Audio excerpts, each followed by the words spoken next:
he or she is stressed அப்படின்னு சொன்னா உங்களுக்கு என்ன தோணுது?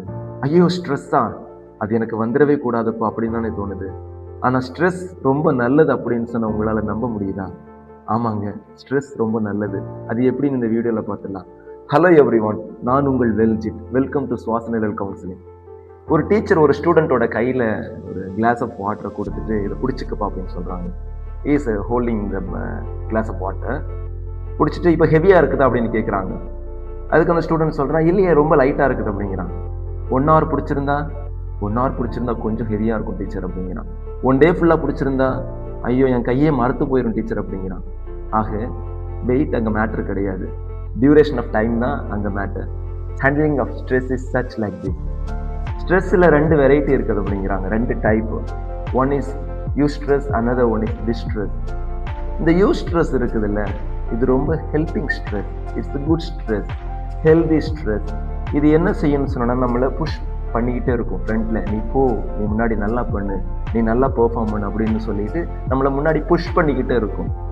இது எங்கெல்லாம் நம்ம பார்க்கலாம் அப்படின்னு சொன்னால், எக்ஸாம் டைமில், அதே மாதிரி நம்ம ஏதாவது பெர்ஃபார்மன்ஸ் பண்ண போகிறோம் அப்படின்னு சொன்னால், அல்லது ஏதாவது குட் டிசிஷன் நம்ம லைஃப்பில் பியூட்டிஃபுல் டிசிஷன் எடுக்க போகிறோம் அப்படின்னு சொன்னால், இது நம்மளை புஷ் பண்ணிக்கிட்டே இருக்கும், நல்லா எடு, நல்லா பண்ணு அப்படின்னு சொல்லிட்டு. ஆனால் இந்த செகண்ட் டைப் இருக்குது இல்லை, டிஸ்ட்ரெஸ். இது ஹார்ம்ஃபுல் ஸ்ட்ரெஸ், இது bad stress and it is unhealthy. இது என்ன செய்யும் அப்படின்னு சொன்னோன்னா, பெர்ஃபார்மன்ஸ் லெவலை அப்படியே டிக்ரீஸ் பண்ணிவிடும். இதை நம்ம எப்படி கண்டுபிடிக்கலாம் அப்படின்னு சொன்னோன்னா, நான் ஸ்ட்ரெஸ்ஸாக இருக்குதுன்னு சொல்லி நான் தூங்க போகிறேன், தூங்கி முடிச்சதுக்கு அப்புறமும் எனக்கு அந்த ஸ்ட்ரெஸ்ஃபுல்னஸ் குறையாது, அப்படி டயர்ட்னஸ் அதே சேமாக கண்டினியூ ஆகும். அங்கே யூ ஸ்ட்ரெஸ் என்னைய புஷ் பண்ணுது, டிஸ்ட்ரெஸ் என்னைய புல் பேக் பண்ணுது. இப்போல்லாம் அடிக்கடி நம்ம ஸ்ட்ரெஸ்ஸாக இருக்கிறாங்க, இவங்க ஸ்ட்ரெஸ்ஸாக இருக்கிறாங்க, இல்லை நானே ஸ்ட்ரெஸ்ஸாக இருக்குங்கிற வார்த்தையை நான் அடிக்கடி கேள்விப்படுறோம். ஏன்? It is nothing but the generation. அப்படி ஜெனரேஷன் டைப்பே கம்ப்ளீட்டாக மாறிடுச்சுல்ல. இப்போ இருக்க ஜெனரேஷன்லாம் என்ன ஆகுது அப்படின்னு சொன்னால், கம்பீட்டன்ஸ், காம்படிஷன்ஸ், அப்புறம் கம்பேரிஷன்ஸ், இதுலேயே ஓடிட்டு இருக்குது. எப்படியாச்சும் இன்னொருத்தவங்களை நான் கம்பீட் பண்ணி ஆகணும், அவங்களோட நான் இன்னும் கொஞ்சம் நல்லா பெர்ஃபார்ம் பண்ணி ஆகணும் அப்படிங்கிறதுக்காக தொடர்ந்து ஓடிக்கிட்டே இருக்கிறோம். என்னை அறியாமல் நான் என்ன பண்ணுறேன், நிறைய ப்ரெஷரை எனக்குள்ளே போட்டுக்கிட்டே இருக்கிறேன்ல.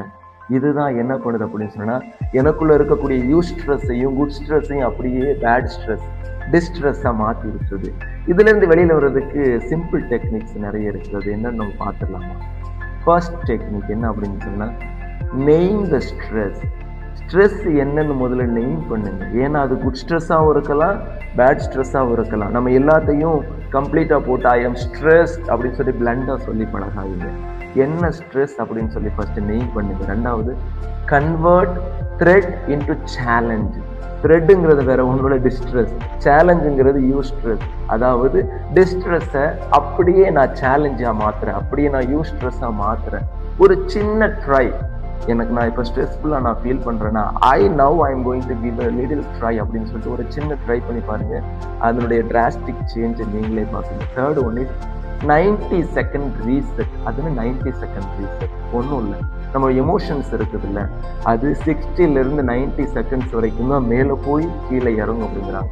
எந்த அளவுக்கு இன்க்ரீஸ் ஆகுதோ எமோஷன்ஸ், அதே சேம் லெவலில் அது ஃபேடும் ஆகும், அது டிக்ரீஸும் ஆகும். ஆனால் நமக்கு அந்த டைம் கூட நம்ம கொடுக்கறது கிடையாது. So when you feel stressed, just give 90 seconds.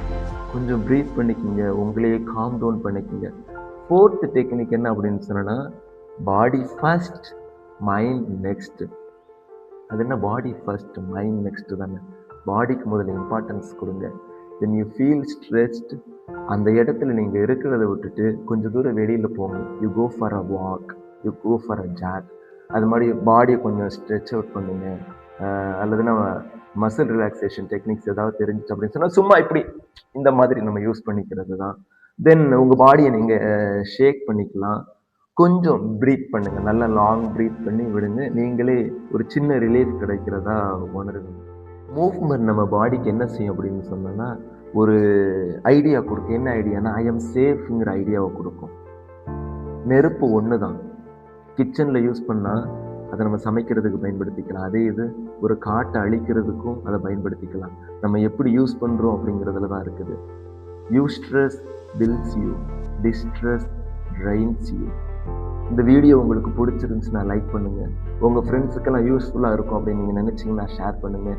இந்த மாதிரி இன்னும் நிறைய வீடியோஸ் வேணும் அப்படின்னு சொன்னால் சப்ஸ்கிரைப் பண்ணிக்கோங்க.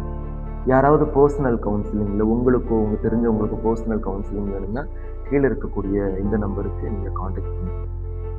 அர்த்தமுள்ள வாழ்வை வெளியே தேடாதே, உன்னிடமிருந்து தொடங்கு.